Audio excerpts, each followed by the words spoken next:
Hey guys, welcome to the Thrive Zone again. This video today, it's about how hard to push in training. It is the first video that I'm gonna also release as an audio file. When I started doing my blog and these videos, it was just a way to talk with my to my athletes and to my clients and kind of bring them ideas and reflections that couldn't happen just in our daily interaction. And that has grown a little bit on me, and it has been very productive. And some of my viewers of these videos asked me to, if not make a podcast, just release this as an audio file so that they can cut the grass while they're listening to my ideas here. And that's what we're doing. Like, that's why I'm releasing this. Maybe it will turn into something a little bigger, maybe it will not, but hopefully you can have one more avenue to view this or listen to this that is not just sitting in front of the computer for an hour, because this video, I can tell you one thing, is gonna be a little bit longer than usual. So let's dive right into the thing, right? And so how hard to push in training is a question that I get asked a lot.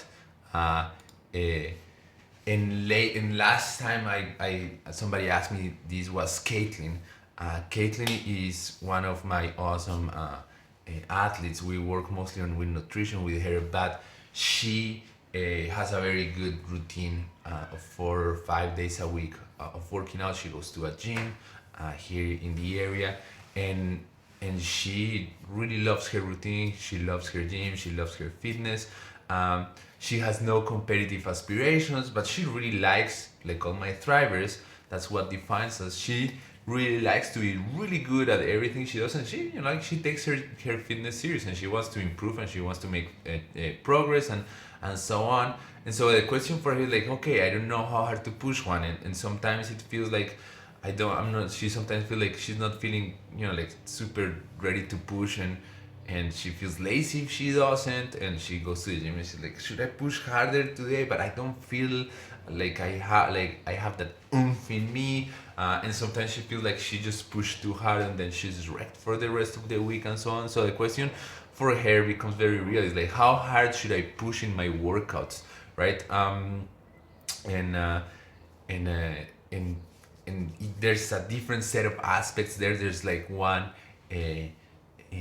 like kind of moral aspect, right? Like there's like, like the morals of the thing getting there is like, am I lazy? But also there's another aspect that is like, what is gonna get me to my goals, right? Like, what is the most productive, effective thing? By the way, if you're listening to the birds, I have my door open. I didn't close it, so if you listen to the birds, spring is here, and I did that on purpose. Anyhow, so Caitlin is there, right? And so there's that moral aspect, and there's that like performance aspect and progress aspect. Am I gonna get what I need, right? Like, how hard do I need to push to get to what I want? Do I have to destroy myself every single time, or can I take it easy? And what happens if I take it easy? Am I missing on my fitness? Like, these are all the questions behind it, and it's an important question. So this video is for anybody that is in Caitlin's situation, any thriver that really likes to be really good at what they are, that loves their fitness regime, and that is asking the same question, like, how hard should I push in my training in order to get to where I want? Like, if you're a high achiever, a learner, and a hard worker, this is for you. And even if you're not, like, if you don't have a super instituted fitness regimen, right? Like, if you're just building up to that, this is still a valid question for you. And so let's dive right into it. By the way, if this is the time, the first time that you're watching my channel, or that you're listening to this, or you don't know me, I'm Juan. I'm a humanist. I like to believe myself of a coach of the athlete, of the human condition, in the sense that I look at I look at humans as a whole things, right? And so I help my athletes and my clients and whoever is viewing all this content to make sure that their fitness, their nutrition, and their mindset are aligned, so that like they're the best human they can, and they're actually not only that, but they are who they want to be, right? And so that's what I'm here for, and I work with drivers, which are people that really love, as I said, being good at everything they do. Anyhow, so let's move forward. Let's dive right into the thing. So the first thing that we need to do is to refine the question, right? Like, let's analyze that question, because the first thing is that when you ask how hard to push, you have to understand that training is not a single occurrence. That means it's not just one workout that you're asking about, is a series of workouts, right? Like in your routine, how hard to push. And that means how often and when to push hard, right? Like, should I push hard every day? Should I push hard one day, maybe other days not? How much? So the question is not only how hard, but it's when and how often, right? Like, it's a little bit broader than that. And the second thing, what we're like, if we want to be a little bit technical, what we're really asking about is intensity. How intense should my workouts be, right? And so intensity is a metric. It is the amount of effort that you have, that your body or yourself have to produce to complete a given task, right? And that effort can be measured in different ways. So I'm gonna give you some of the principal ways. There are three. First is rate of perceived exertion, right? Like, how much effort do you feel like you're putting? It's a subjective measure. You answer like a lot or not so much, and it's usually measured between 1 and 10, sometimes 1 to 20, and you just give a number, right? Rate of perceived exertion, RPE. Heart rate is another way we measure intensity. Heart rate, how many beats per minute your heart is producing. So the more effort, the more beats per minute your heart is gonna produce. It's really a measure of how hard your aerobic systems are working. And so the more effort that your body has to produce, the more those aerobic systems have to work. And so we have those two. And there's another, and those two are like, like very specific. And there's another one that is percentage of maximum capacity that depends completely on which task we're talking about, right? And so if you're squatting, it could be the amount, like the percentage of maximum capacity of your 1 rep max, right? Like, what is the maximum load that I can squat for one time? And if I'm doing, if I'm squatting at 90% of that load, that 90% is telling me about the intensity of that exercise, right? But it could be the speed of your run. It could be like anything that is measurable and that you can have a maximum capacity for a given task, and you're working off a percentage of that, is a percentage of maximum capacity, right? So I'm able to eat 100 cookies in a minute. If I only eat 80 in a minute, my effort, my intensity for that cookie eating contest was 80%. That is it. So you work at your 80% of your capacity. You need 20 more cookies, man. Come on. Anyhow, so those are the main measurements there, the main metrics. And the only thing that you have to take into consideration is that RPE and heart rate are very internally centered, in the sense that, like, is you either you say like, well, that was very fucking hard, or it was your heart rate saying like, hey man, I'm pumping really hard. And percentage of maximum capacity, although it sounds and looks very specific, very very precise, very mathematical, it has a big assumption, and is that your performance is static, that your capacity is static, right? Like, it's like, okay, I squatted 200 pounds once, and so that's, I'm always able to do that, and so I'm working at 90% of my capacity. And that is like, if you had enough experience in training of any kind, you will know that that is not the case. Your capacity is not static, and that is problematic, right? Like, sometimes your capacity, you went on a bender last night, next day your capacity is 20% lower. And so if you're working at 80% of your capacity, of your, like, percentage of maximum capacity of that 1 rep max that you did 3 weeks ago when you were well rested, today, because you went on a bender, that 80% is really a 100%. You're working at the maximum capacity that you have that day. So in that assumption that your capacity is static, there's a lot of problems, right? Like, there is a lot of problems. It's still a very super useful measure, right? Like, it's still a super useful measure, especially for the programmer or the coach, right? Like, And you know, like, I work with it, but you have to understand this so that you know that, so that you understand that, like, how to use it, because it can be very problematic, right? And it can create a lot of frustration. You have no idea how many conversations I have with my athletes in which they're like, why is this so hard? And I'm like, because the fact that you did it one day doesn't mean you can now always do it. It's, you know, like, we have this video game mindset in which you're like, I unlocked the level of 200. Now I can go and squat 200 every day. And unfortunately, it doesn't work like that.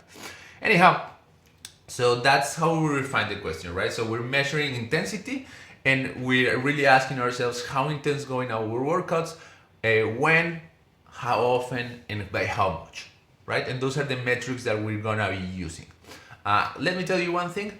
The answer that I'm gonna give you is not gonna be super, like, it seems like I'm gonna go and you're gonna go 3 days at 80% and so on, and that is not the case. But I'm gonna give you principles so that you can figure it out. It's gonna take you a bit of time to figure it out, but I'm gonna give you all the tools you need to figure it out. What I want is that Caitlin comes out of this video being like, okay, now I have the tools to answer this question. Now, you know, and that's what I want for you.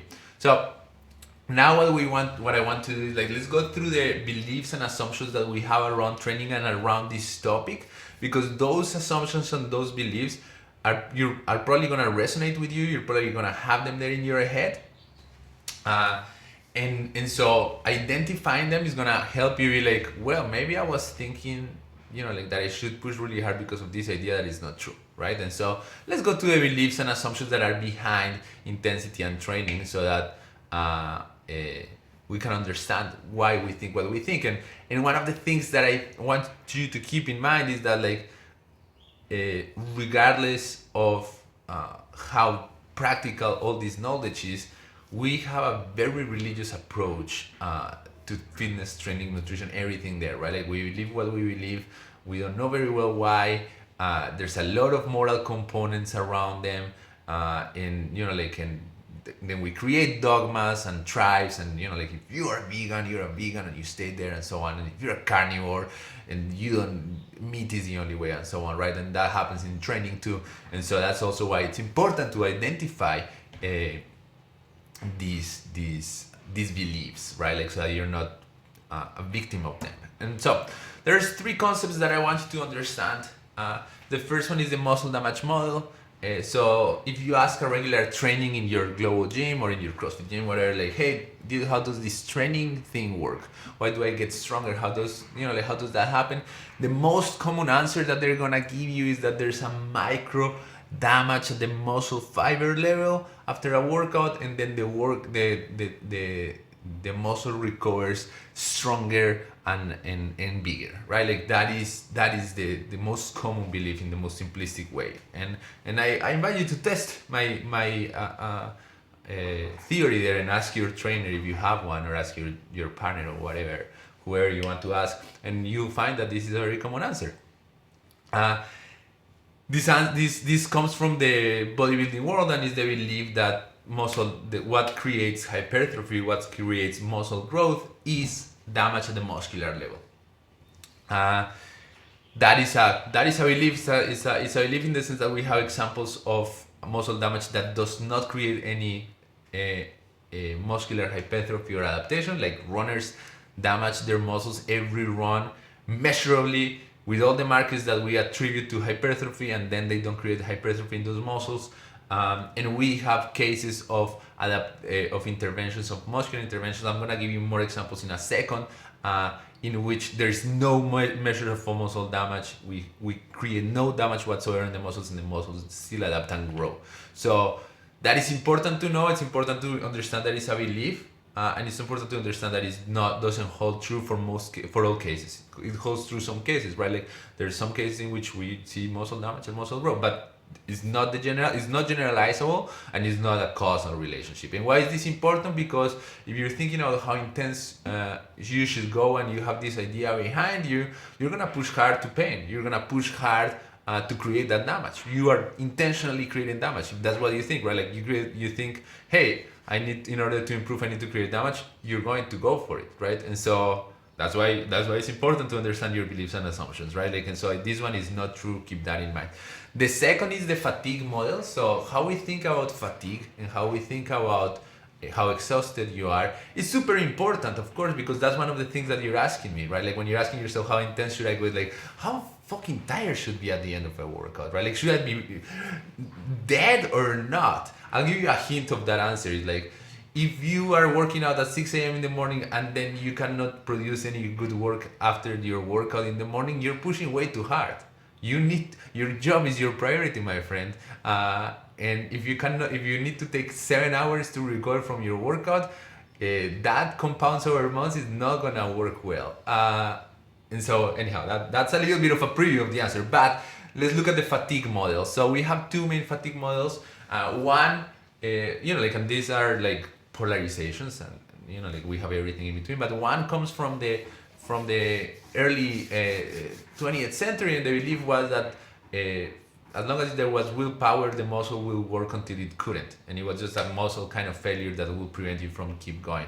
And there in the 80s and 90s, Tim Noakes, very prolific scientist and marathon runner and so on, with some good evidence, were like proved in some ways that like especially for long endurance events, that was not the case. That like your mind, like that belief that the mind will break before the body does was kind of truth.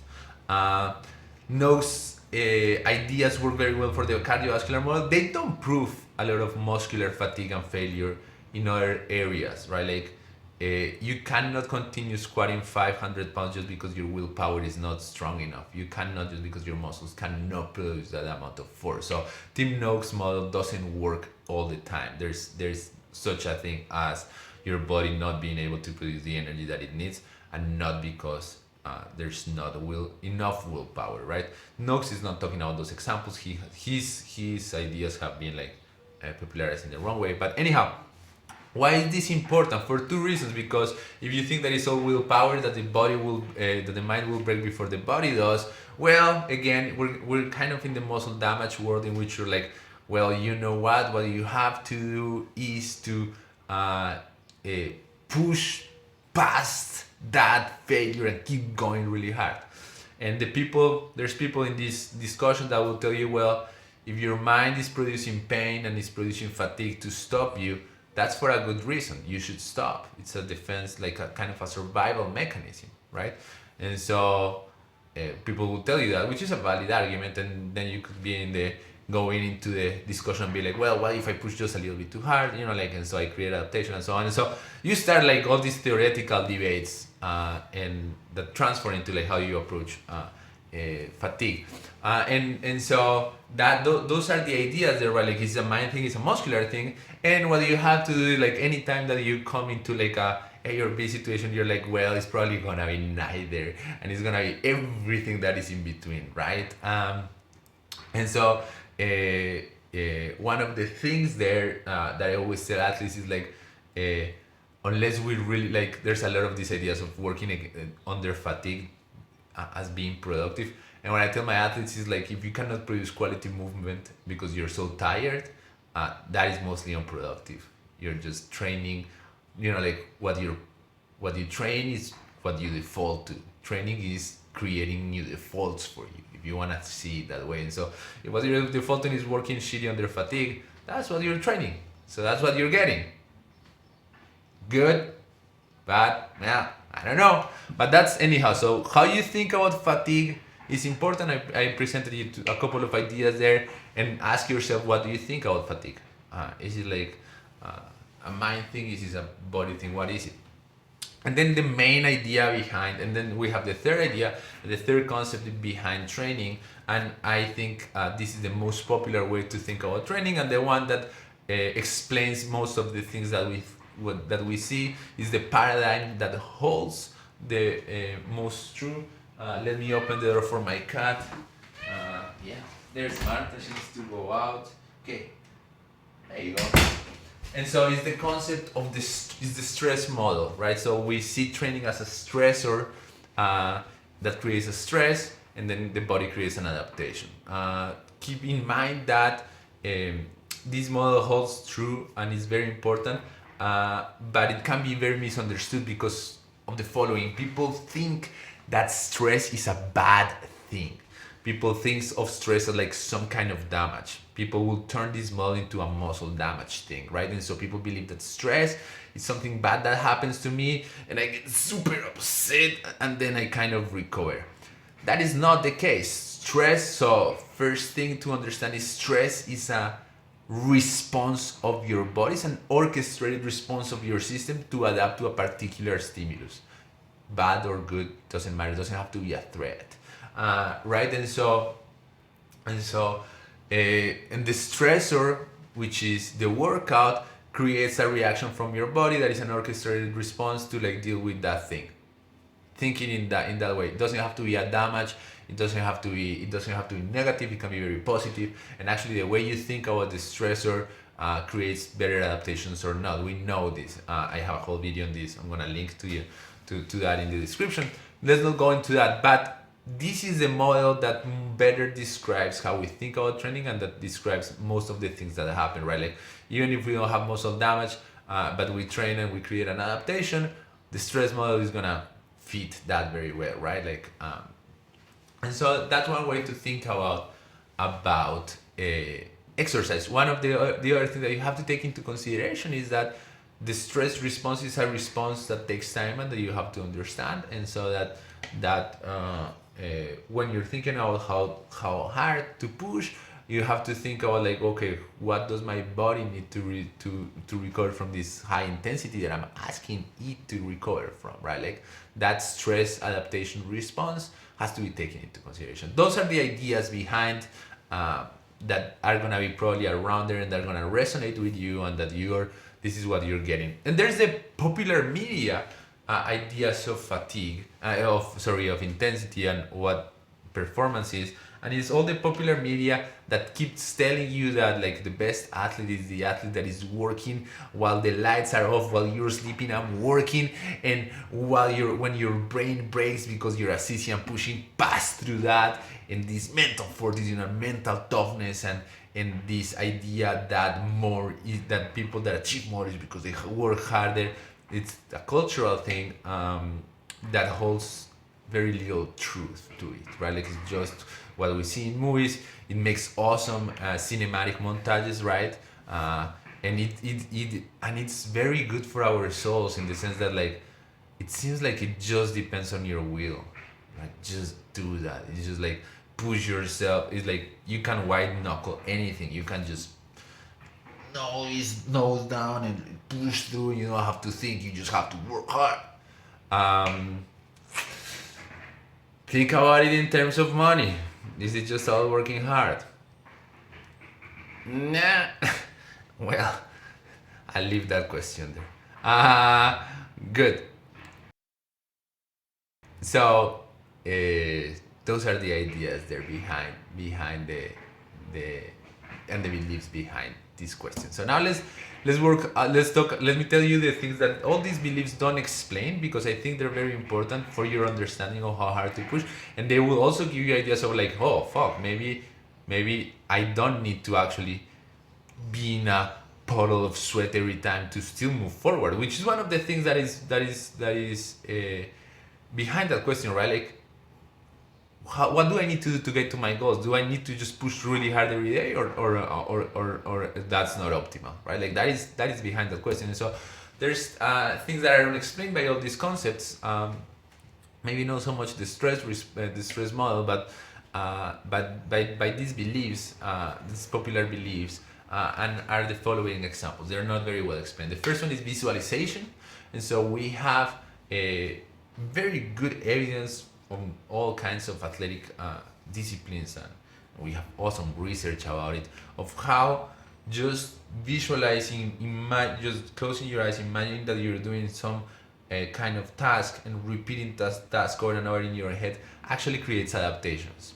The first example that I'm gonna bring is for rock climbers.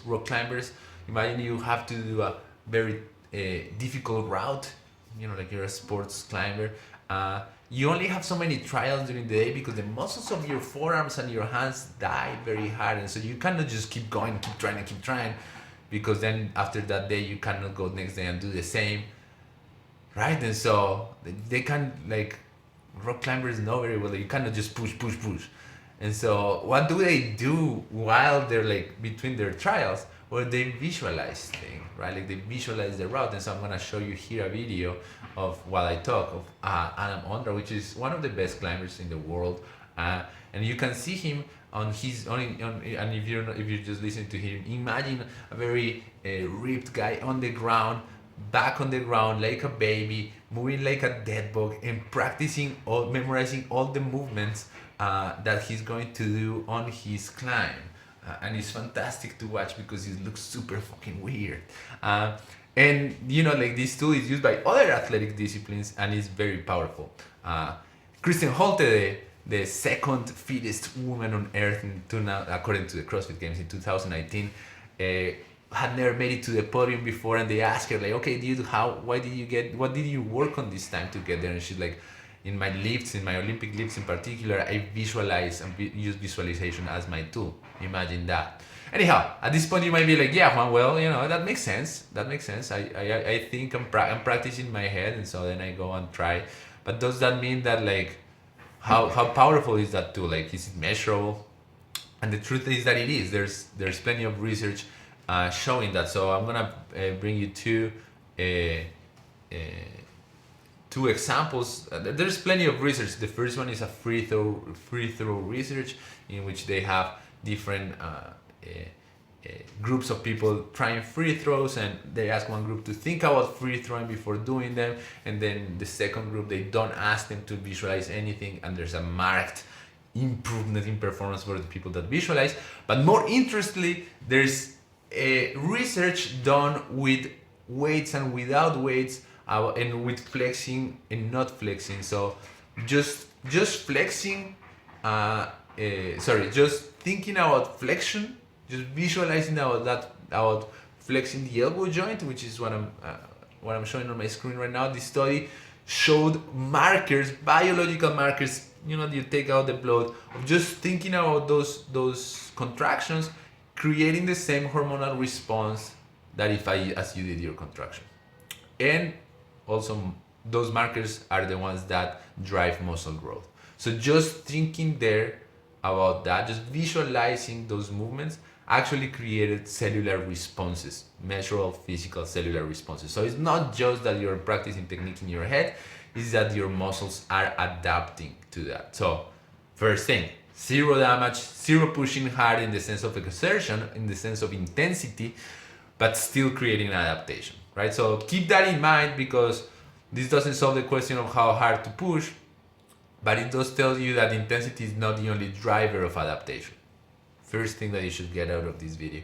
Good. The second example that we've been seeing is BFR, blood flow restriction. It has become very popular, and right now I have an image of this YouTube video of like a bro in the gym that says get huge arms, because the bros have been using this technique a lot, and is you create some restriction of your blood flow and then you work at a very low intensity. So in percentage of maximum capacity, you're thinking about 30%, maybe 20% of your maximum capacity. And just because you're restricting blood, you're seeing increases as if you were working at 80 and 90 and no muscular damage, which is super interesting again, because it tells you you don't have to necessarily have very high levels of intensity to create adaptation. So when you're thinking about how hard to push and you're nervous, thinking like intensity equals growth, this is yet another example that is not the case, right? And that maybe that valuing of intensity per the sake of intensity, it's a little bit cultural, right? So blood flow restriction, check it out. If you are following this video, you're probably like, give me that, I want to try that. And that's just fear of missing out. That's how fitness marketing works. So don't fall for that. Anyhow, and then the last example of the unexplained that I want to give you is very related to visualization, but it's just about flexing. So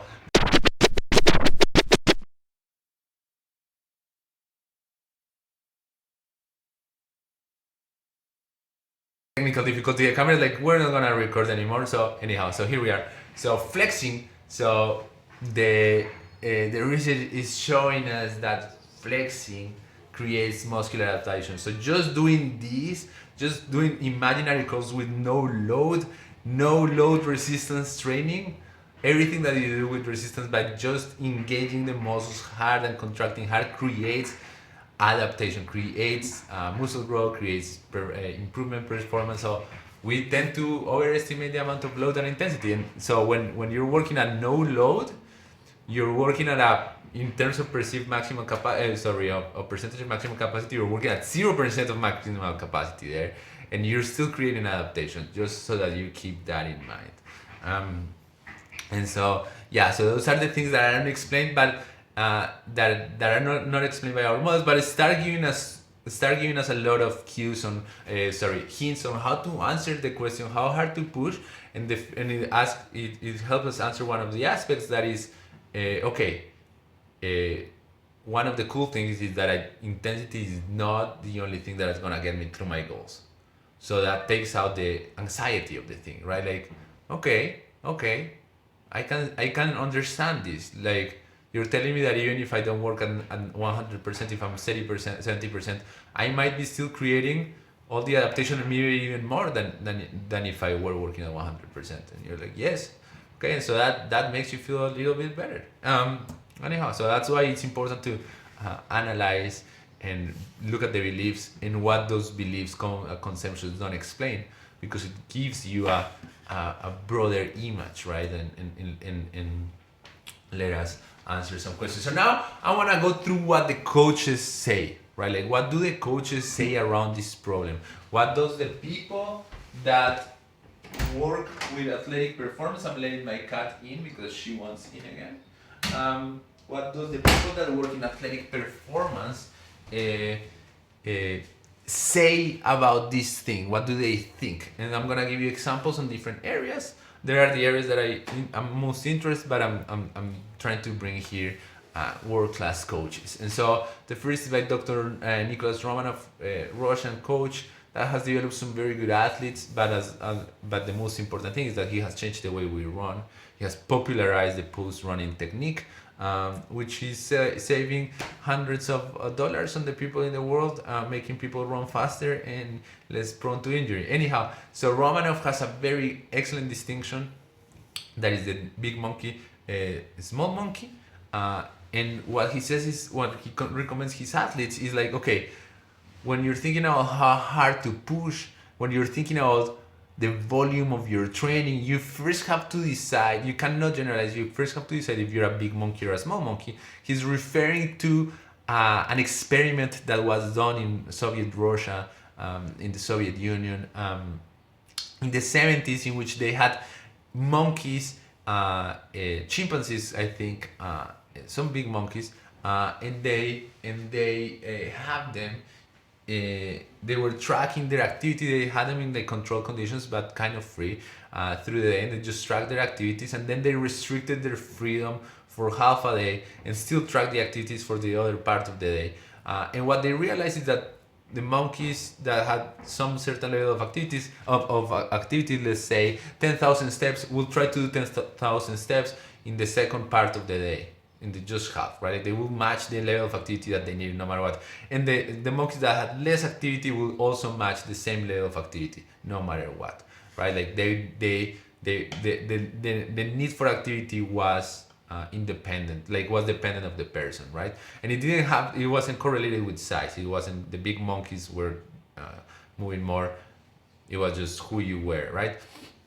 And they also noticed that 15% of the monkeys needed a lot of activity, and the rest of the monkeys didn't need that much of activity, right? And so they started seeing this with athletes too, and so they realized that like some athletes need more volume, some athletes need less volume, and how to decide that is a little bit by trial and error. You have to try low volume, see what happens, and you have to try high volume and see what happens. where would, like, if the question is where would you start, the chances that you're not the 15%. We all like to believe that we are. We like to believe that we are the people that can sleep only 5 hours. We are to like to believe that we're the people that need more activity. And the chances, if you were to buy a ticket for to buy the lottery with an 85% chance of winning, you would be an idiot if you buy the one for 15%, right? And so I would say start with low volume, see how you feel, and then try the high volume way. Chances are that you don't need it anyhow. So that is important because that tells you that already tells us, like, okay, this question is not super straightforward. There's not gonna be a direct template. There's gonna be a method and principles to this madness, but like I cannot say in advance this. The second thing, and this comes from Eric Hurst. He's mostly like a writer, but he's also a coach. He specializes in climbing. He has a very good book on climbing and training in climbing that is very influential. But one of the quotes from his book is fantastic, and it says, "When it comes to intensity, less is often more." And this is something that people don't get, right? Intensity, working at a high intensity, you probably have to do it, but less is often more. So more is not more. And why? Because more is more breaks you at one point, right? And you cannot push through that. And so just keep that in mind. This comes from the climbing world. And then a similar idea that comes from the lifting world. Jim Wender, which has written one of the most popular and successful ways to train people in weightlifting, has this fantastic quote that most coaches will agree that is like, you don't need to live at your 100% to improve your 100%. And this is something that people miss out when they're thinking about intensity, because they're thinking, I need to push hard every day. Like, no, you don't need to be at 100% to improve your 100%. Just keep repeating that to yourself. And we know this as coaches because we see it, right? So you have to, like, there's no way that you can intellectually convince yourself. Unfortunately, you have to test it for yourself. But those are what coaches say there. And let's now, and I wanted to bring this example also of, I want to let the champ speak. I want you to bring the idea. This also comes from the weightlifting world, but Steffi Cohen, Venezuelan lifter, has broken all the world records in powerlifting. She is the best powerlifter in the world, no doubt. It's just that she is tiny, and so she doesn't compare with Eddie Hall or the Mountain and all those media guys, but she is the best powerlifter in the world. There's zero doubt of that. Measure as what she has done for the sport and how good of an athlete she is.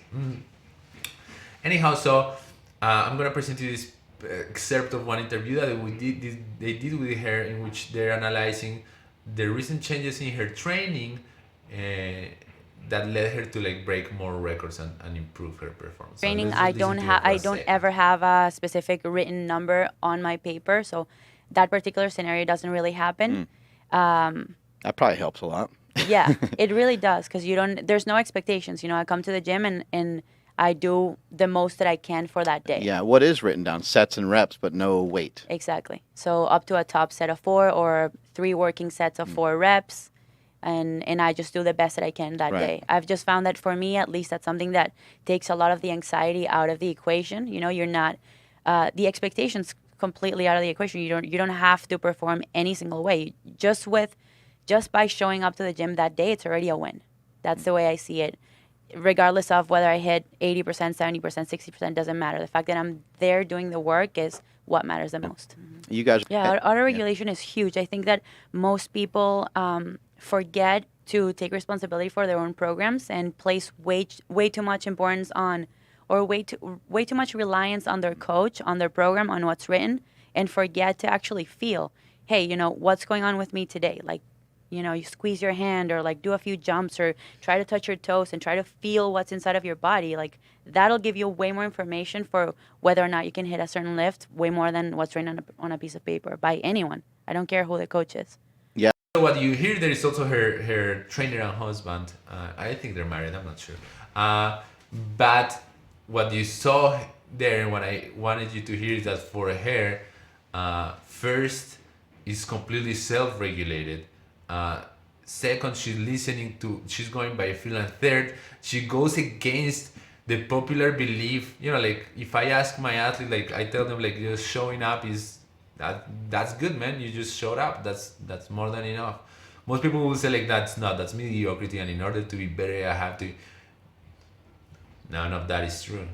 Steffi Coyne, world champion of the world, is telling you that this is what worked very well for her, right? And so that's not means that like we can generalize and say like this is what's gonna work for everybody, but it's important that idea that you have, if you have it, that the only way to produce change and what the way athletes produce is by like, I go to the gym and every time I go there, I'm like pushing to the limits. She's telling you, like, no, man, what worked for me is that like I felt free to just show up and know that was enough. Fuck, it's powerful, right? It's powerful stuff. Anyhow, so that's what, and she's a coach, so she fits well in what coach says. And so with all those things, we have made it to the principles. Okay, so what I want to do is like give you some principles on what how to answer this question for yourself. As you saw there's a lot of things that is gonna be trial and error, right? Like, and but there's principles to the thing. So the first thing that you have to realize is that not only you have to decide if you're a big monkey or a small monkey, but we're gonna go by the following principle: is that you need to train at the minimal amount of training that still achieves the goal. This comes from the triathlon world. This comes from John Friel, and it's the principle that should guide your training. What we want is the minimal effective dose. So what we're looking for is how to do the least possible, not the most possible. And that is important because we're always worried if we're not doing enough. And what should drive us more is like, remember Steffi Coyne? No, don't worry. Minimal effective dose. If you're a little under, it's not a problem. If you're a little over, that's more of a problem, right? And so that's what you should be striving to. What is the minimum that I can do that still achieves the goal? So that principle has another thing. It has another side of it. It's just that you should know your goal very well, right? Like if you're gonna run an Ironman, that's a 12 hours event. You're gonna have to train for what the minimal does. Well, probably training for 5 hours every 3 or 4 days, right? Like and so there's the goal determines what's the minimum there, but what you should be striving to do is to do the minimum effective dose, which is again all your morals or your romantic ideas of training are gonna clash against that. Good. The second thing that comes from the triathlon world and from John Friel also, but that is very important, and you can see if you're watching this, is that intensity and the amount of needed intensity are sport specific. So if you're in a sport like CrossFit, for example, CrossFit is a high intensity sport by definition. That's what they want to do. That's what drives adaptation in that realm. So yeah, the intensity that you're gonna need there is different than the intensity that you're gonna need in an event like a half Ironman, right? Now, half Ironman, most of your training should happen at very low intensity. If you're working for CrossFit, if you're training for CrossFit, your training should happen at higher intensities, but remember that volume and time and duration are also important, are also sport specific. So what I see, for example, in many CrossFit gyms is that they work just too long all the time. It's like 20-25 minutes workouts all the fucking time, just because I have this conversation with my client who lives in Colombia, and it's just, he knows that if the trainer is so worried to give them the service that they're paying for, to account for every second of the class, that they just fill in the class with shit. And so they're working at a high intensity for an hour, and that's not optimal, right? And so you have to, what I'm saying, there is intensity sport specific, and it depends on the goal that you're saying, and different sports require different intensities. So if you're like running a sprint triathlon, you're gonna be at a way higher intensity than if you're running an Ironman, right? It's the same sport, but there's a specificity to the event, and that means that your training should match that intensity. So that I cannot answer in general. You have to be like, okay, what is the sport that I'm in, and what is the intensity that I'm trying to that I need for my sport, right, or for my fitness, or for my discipline. The second corollary, and this also and this is not a corollary as much as like an idea that comes from John Friel and from other trainers, is that you don't really need to push your limits. You don't. And if you're doing often, you're doing yourself a disservice. Pushing your limits requires a greater recovery thing that you usually do. If you're a person like Caitlin that is working 4 or 5 times a day, or 5 times a week, and you push your limits 3 times that week, it's gonna take you more than a week to recover from those bouts. So you don't need to push past your limits, and if you do, you only need to do that seldom. Actually, if you look at a good training regimen for a professional athlete, when the what is successful, that when the athlete gets to event day, their normal capacity without pushing the limits is optimal, right? Like they just have to run their race, and they're not pushing over their limits. They're not finishing dead. Sometimes they have to just to win, but if the training cycle was successful, you'll see that like all the marathon records that we've been breaking in the past few years, they just cross the line, and they don't just collapse and are like crawling to cross the line. No, if you finish the race by crawling, that is not an effective way of doing it. Anyhow, so you don't really need to push your limits to first create adaptation, but also to be productive in training, right? Like that is a belief that we have that is a little bit romantic. Sometimes we need, depends on the event, sometimes you have to test those limits, of course. We need to test what is our maximum capacity to know if we're making progress. But I do believe that most of the times when I push my athletes past their limits, I'm measuring. Like that is my main objective there. Is like, okay, let me see where we are. Cool, we're moving forward. Awesome, that's what I wanted to know, right? Instead of like, I think this workout is gonna produce so much more, which is some of the things that get lost in the conversation there and people don't realize. Anyhow, so minimal effective dose. First principle, you have to strive to the minimal effective dose, and that requires that you know what your goal is, and that you match the intensity to that goal, right? And so that's a little bit of specificity. And there's a second thing, and is that you don't need to push past your limits. And if you do, you only need to do that very seldomly and very intentionally, and mostly with the goal of testing where you are, so that you can adjust your training, but not because that is a very productive workout. Good. So in order to solve the question of the question of big monkey and minimal effective dose, and knowing what's working for you or not, the second principle is that you need to track. If you're not tracking anything, if you're just going to your workouts and you're a little bit lost, that's your first thing. So we need to track 2 things. How ready are you for your workouts? That's recovery. That's a measure of how recovered are you, and how successful are your workouts. How awesome are you feeling? And not in terms of like, I survived that workout, I'm dead, I'm super exhausted. That is not as unnecessary successful workout. It's how awesome you feel. Like, did you feel your performance was great? Awesome. Did you feel energized and ready to attack your day? Awesome. Is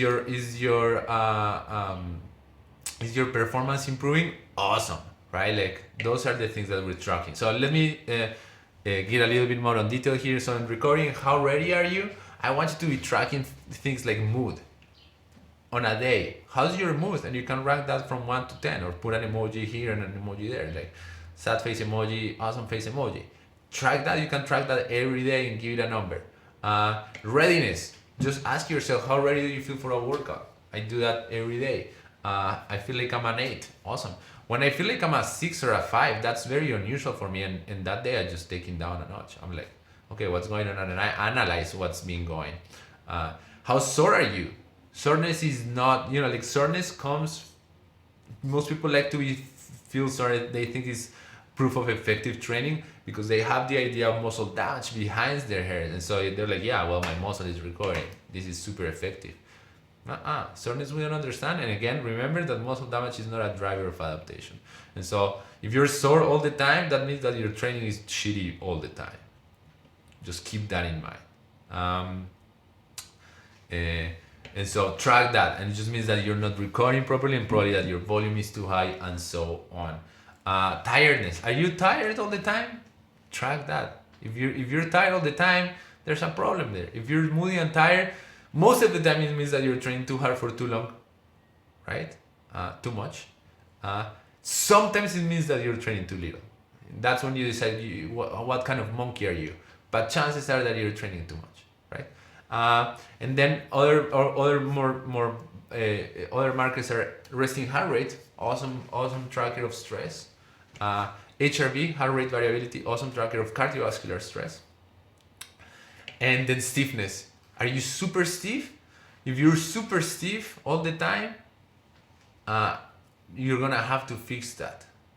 Your training should make you better at moving. If you're like restricted, because your body's restricted, you might be pushing too hard in some areas and not enough in the flexibility side of life, right? But those are all markers that tell you how recovered are you, and how recovered are you, like, and how recovered are you is gonna tell you if you're pushing too hard or not. Is gonna allow you to adapt on volume or not. My recommendation here will be like, okay, start easy, track one thing: readiness, mood, soreness, and so on. So get a journal.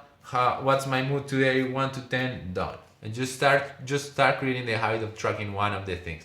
And as you see, this is already a second answer. This is going to be a long time project. How to find the intensity is a long term project.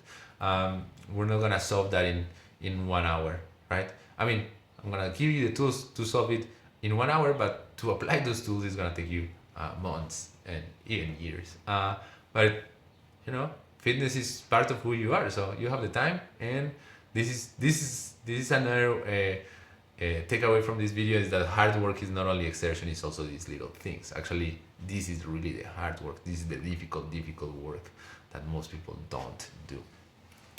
So those are the markers for recovery, and the markers for fitness are how, the answer to the question, are you successful in your training? How successful in your training? And markers that I would like you to track, there are performance, rate of perceived exertion, heart rate, and volume, right? Like, and so track those things in your log, and compare how successful are you, how ready are you for your workouts. Compare that with what you're doing, and that will start giving you information about like what are you doing, is what you're doing good or not, and is the minimal effective dose or not, right?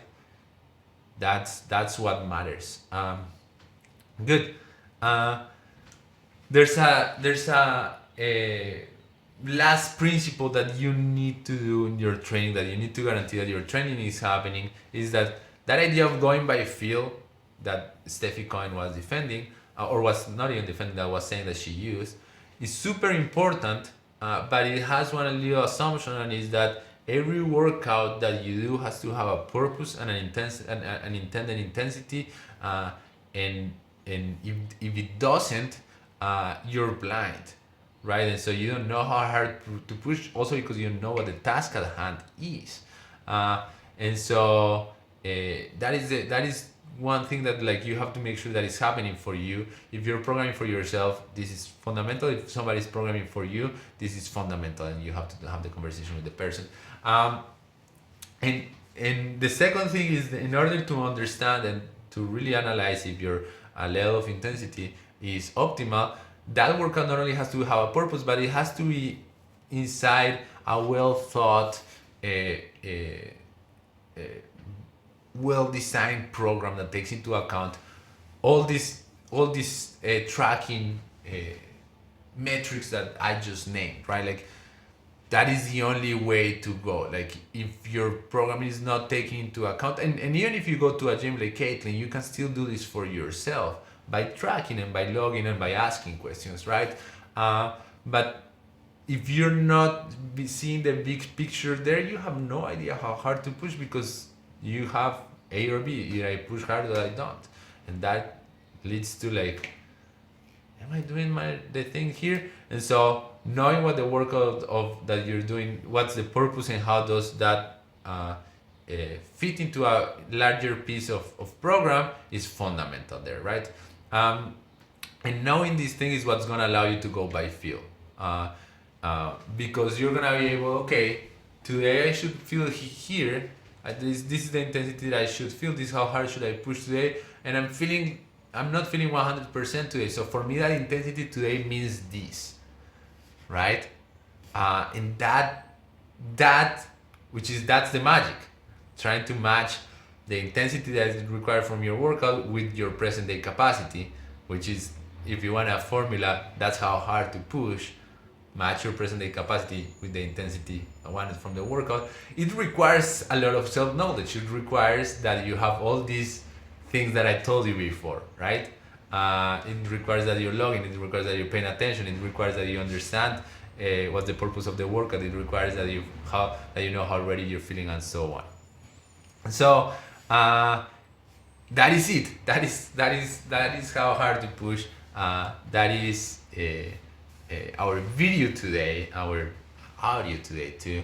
I hope you got a lot out of this. I want you to give you an easy heuristic, and is if like this is overwhelming, like there's a lot of stuff here, and you just want to like you're like, Juan, just this is like I'm gonna do everything that you're saying, but right now I need something to make me work, and that works right now.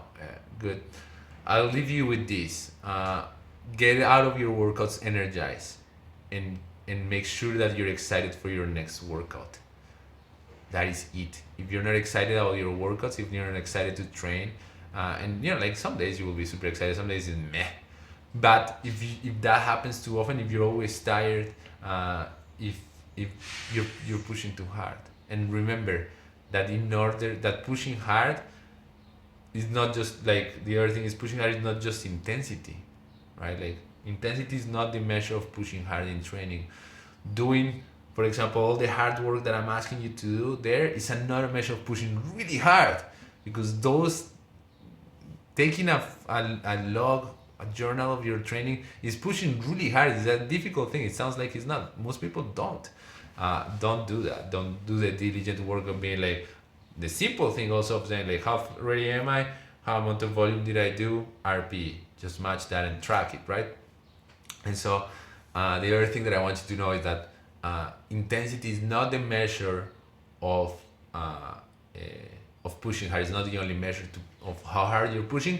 Nor intensity means higher intensity, more results. That is not the case. You have to be actually working probably at lower intensities than your max capacity, and still produce a lot of work. And we even have all those examples that I gave you, in which like you can be working at 0% and still get to your goal, right? And so all that compound with our principle of minimal effective dose tells you like that the most important thing is that you get to your workout and you're ready to work, and that you get out of your work energized and feeling awesome. But energized, that's one of the things. If you work out in the morning and then the rest of the morning is like, I'm so tired, that is not good, man. That is not good. That's not gonna take you the next day to push really hard. That's gonna take you the next day to like be like, I'm tired and sore, right? So use those heuristics, right? Like, how ready am I? How successful am I? And make sure that those two are always very good to help you in this decision.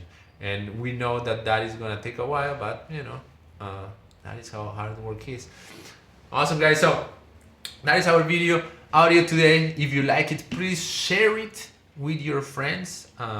If you think this will help some of your friends, or somebody that you mildly tolerate, send him this or her this video.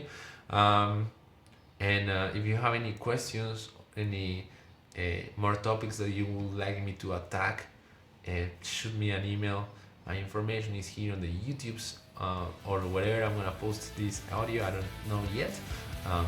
Yeah, I hope you liked it, and that is it.